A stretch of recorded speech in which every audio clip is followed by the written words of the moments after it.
Por que será que Deus não matou o primeiro assassino? E por que as pessoas tinham de matar ovelhas quando pecavam? Bom, eu vou te contar, mas antes já se inscreve no canal.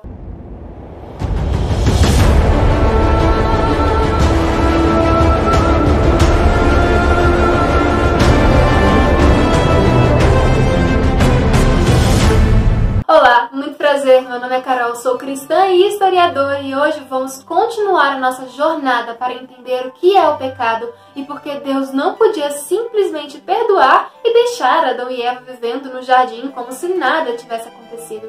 Agora, no capítulo 4 de Gênesis. Esse capítulo começa com Adão e Eva tendo seu primeiro filho, já fora do Éden. E como, após o pecado, a natureza perfeita deles e o caráter imaculado havia se transformado em uma natureza caída e num caráter pecaminoso com tendências pecaminosas, o que restou da herança genética em relação ao caráter de seus filhos foi sim uma natureza caída, propensa e inclinada a pecar, coisa que até então não existia. Sendo assim, era muito mais fácil para os filhos de Adão e Eva pecarem do que eles próprios. Mesmo que os pais explicassem para eles desde pequenos o que o pecado traz consequências terríveis, e mesmo que eles nunca mais pecassem pelo trauma e pelo aprendizado que tiveram após receberem as consequências dos seus pecados, seus filhos nunca teriam a natureza reta que um dia eles tiveram. Seria mais difícil lutar contra as tentações. Difícil, porém não impossível. E assim foi. Caim nasceu e se tornou um cultivador. E um tempo depois nasceu Abel, seu irmão mais novo, que se tornou um pastor de ovelhas. E estava tudo bem, até que chegou um momento em que os rapazes iam ter de levar uma oferta ao Senhor. Lembra que no capítulo anterior o próprio Deus sacrificou um cordeiro para dar de vestir a Adão e Eva? Pois bem, aquela foi a primeira oferta expiatória para limpar o pecado das pessoas. Deus já havia bolado um plano para salvá-los, mas não era simplesmente dizer que estava tudo perdoado, pois você lembra que era o desígnio de Deus transformar Adão e Eva em membros da família do céu? Então, o céu já estava traumatizado com o pecado, porque antes do homem e da mulher comerem do fruto proibido, que por sinal não era uma maçã como muitas ilustrações mostram, o pecado já havia se manifestado de uma forma grande e traumática lá no céu, a partir de uma rebelião daquele que se tornaria o inimigo de Deus. E isso fez com que os anjos e os seres do céu ficassem com muito receio de que novamente a paz do céu fosse retirada. Eles não poderiam confiar em qualquer um, pois ainda haviam dúvidas que só seriam sanadas lá na cruz. Mas eu vou deixar vocês curiosos um pouquinho mais, pois vamos entender mais sobre a rebelião que teve lá no céu alguns livros mais pra frente da Bíblia. Devemos nos atentar agora ao fato de que o pecado é a transgressão da lei de Deus, e o salário do pecado é a morte, e morte eterna. Porque imagina só, Deus é como se fosse a tomada, o lugar onde tem eletricidade, e nós, os seres humanos, somos o cabo da energia, o cabo que precisa da força. E se nós, pelo pecado, somos bruscamente retirados da energia, nós morremos, ficamos sem a energia que está lá na tomada. E sozinho, um cabo não tem força para levantar e voltar para a própria tomada. Mas Deus amou o mundo de tal maneira e também amou tanto as suas criaturas que bolou o plano da redenção, que constataria na parte criadora da divindade, aquele que sempre vinha conversar com suas criaturas, e dependeria que Deus, o único com vida provinda de si mesmo, viesse à terra, com a natureza caída de Adão depois do pecado, porém sem nunca pecar, mostrando que é possível viver sem pecar, desde um bebê até a idade adulta. E ao final desse exemplo, ele entregaria a sua vida por nós, pois mesmo que de agora em diante Adão e Eva não pecassem mais, o pecado já havia sido cometido lá atrás e eles teriam de morrer. Pois, como eu disse, o salário do pecado é a morte, e por justiça essa condenação deveria ser paga. Do contrário, seria muito justo também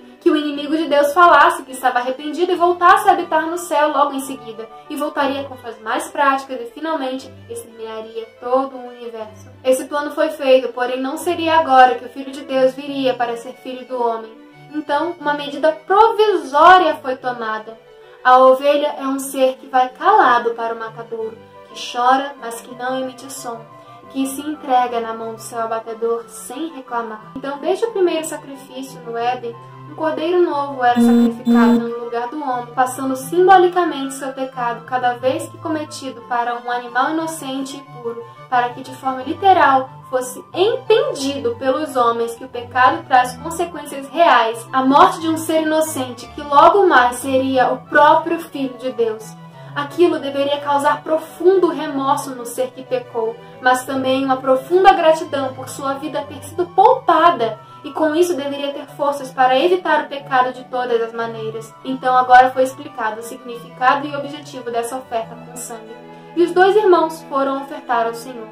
Abel, o filho mais novo, levou um cordeirinho, aquele mais bonitinho, o que daria vontade de dormir abraçado com ele a noite toda, e ofereceu em sacrifício a Deus. Pois Jesus, ao morrer na cruz, se tornaria o nosso intercessor no céu. E enquanto ele não via, ele tipificava essa reconexão com Deus através do cordeirinho. Porém, Caim, o filho mais velho, se sentiu superior ao irmão e não quis seguir o exemplo e as advertências dele, e levou frutas, talvez até mesmo as melhores frutas que ele havia cultivado, e ofereceu a Deus, e o sacrifício foi negado. Ele não se reconectou com Deus, mesmo tendo dado o melhor que ele podia dar, pois muitas vezes falamos isso, queremos dar a Deus aquilo que achamos ser o melhor, e ignoramos e damos desculpas para não fazer exatamente aquilo que ele pediu que fizéssemos. Uma fruta ou qualquer outra erva do campo não poderia derramar sangue, e sem o sangue não há remissão de pecado, porque acho que você já entendeu. O salário do pecado é a morte, e para que o ser humano se livrasse da morte eterna, o sangue deveria de ser derramado para que a lei fosse cumprida. Caim ficou irado, mesmo com Deus explicando quase que face a face a ele, que se Caim tivesse levado aquilo que ele havia pedido,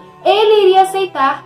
Caim chamou seu irmão para o campo e o assassinou, pois ficou com raiva e até mesmo com inveja de Abel, que teve a sua oferta aceita por Deus. E Deus novamente vem a um filho pecador, como veio Adão e Eva logo após a queda do homem, já sabendo do ocorrido e da corrupção do coração, porém ainda perguntando o que havia acontecido na tentativa de fazer o coração endurecido se amolecer e se achegar novamente a Deus. E perguntou a Caim onde estava o irmão dele.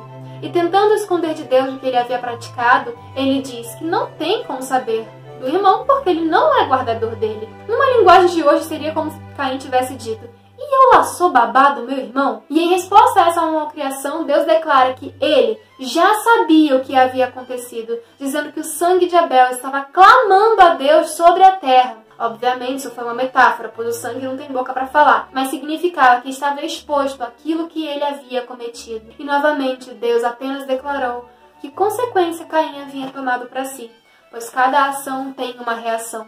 E por conta disso, o cultivo da terra seria mais complicado ainda para ele, e ele se tornaria fugitivo entre as nações da terra, que no momento eram descendentes diretos de Adão e Eva. E sim, irmãos se casavam com irmãos naquela época, mas isso só era possível porque o DNA deles ainda estava próximo da perfeição e força que eles tinham do Éden. Sendo assim, as doenças congênitas que por muito tempo assolaram os reinos que faziam casamento entre parentes e sangue, e que ainda há hoje, em lugares que são permitidos casamento entre irmãos e parentes de sangue, não atacavam esses irmãos. Agora vemos a hipocrisia do homem surgindo. Caim não teve dó em matar o seu irmão, e nem mostrou arrependimento por isso, mas ao mesmo tempo clamou por misericórdia a Deus, pois teve medo de que quem o encontrasse o mataria como vingança. Ele teve medo do seu próprio pecado, e Deus teve misericórdia de Caim. Ele deu uma marca que dizia que qualquer um que matasse Caim seria vingado 7 vezes mais. E saindo Caim da presença do Senhor, Caim foi habitar em outro lugar, chamado Nod. Poupando a vida do primeiro homicida, Deus apresentou diante de todo o universo uma lição que dizia respeito ao grande conflito do universo. A tenebrosa história de Caim e de seus descendentes foi uma ilustração do que teria sido o resultado de permitir ao pecador viver para sempre, para prosseguir com sua rebelião contra Deus. A paciência de Deus apenas o tornou mais ousado e desafiador em sua iniquidade.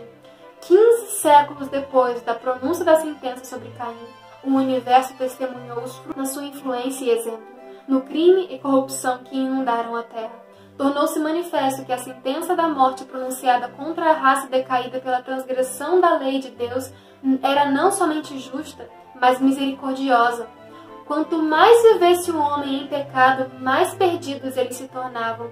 A sentença divina, abreviando a carreira da desenfreada iniquidade e livrando o mundo das influências dos que se tornaram endurecidos na rebelião, era uma bênção e não uma maldição. E lá nesse novo lugar ele conheceu uma mulher que teve um filho, chamou de Enoque. E por favor, não confunda com o outro Enoque que estudaremos mais pra frente, pois eles são completamente opostos um do outro. E lá ele edificou o primeiro centro urbano da Terra, a primeira cidade, ou seja, as cidades já foram criadas por criminosos e seus descendentes também foram criminosos ousados. E é por isso que nas cidades há tantas confusões.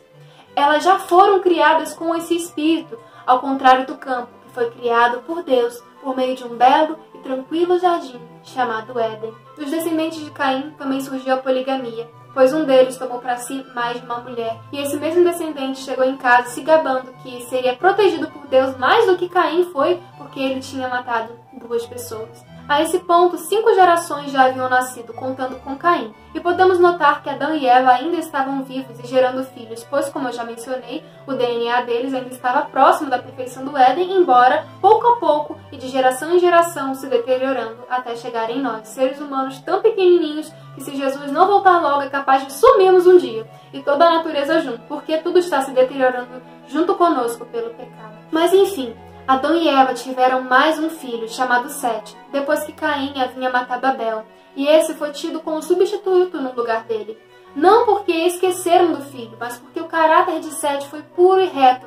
Através do filho dele, os homens voltaram a invocar o nome de Deus. Sete veio com uma genética mais parecida com a de Adão, ou seja, menos danificado com a queda, e guiou seu caráter para que fosse nobre e puro, e até mesmo santo. Podemos ver aí o tipo e o antítipo. O filho de Deus e de seu inimigo. Caim matou Abel e não se arrependeu e criou um legado de desgraça, mas Sete, tendo tomado a posição de Abel, criou um legado que faria com que os homens se voltassem a Deus. E é assim que finalizamos mais um capítulo desse livro, que é literalmente só o começo da história de uma humanidade inteira. Não se esqueça que o texto na íntegra está na descrição do vídeo, com uma versão mais próxima da que eu uso para estudar, King James 1611. A minha, como vocês já sabem, é a fiel e a da descrição é a atualizada. Deixe seu comentário com sugestões e dúvidas e nos vemos no próximo capítulo. Até lá!